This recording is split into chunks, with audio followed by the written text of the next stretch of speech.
Hi, Bianca. Welcome to week 3. This week we'll be going over pre-writing and paragraph writing. Your topics will be reflective writing and pre-writing steps.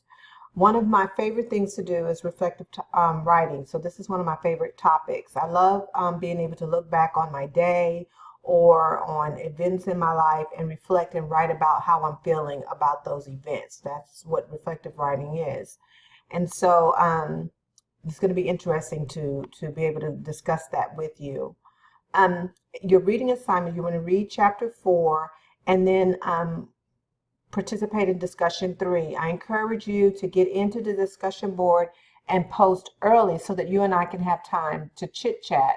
Don't wait till the last minute to do your discussion board. We can make it fun. It doesn't have to be boring. So bring your questions, your responses, and let's see what we can make of it.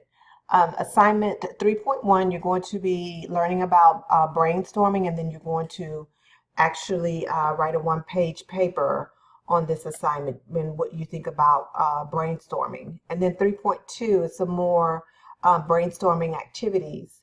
And then assignment 3.3 is actually fun to me, where you actually are going to do some reflective writing, where you include some very descriptive details about a time, your most embarrassing moments.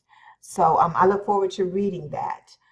It's a good full week, but fun stuff because you get to focus on yourself in your writing. If you have any questions, don't hesitate to call me, okay? All right, have a great week, Bianca, and bye-bye.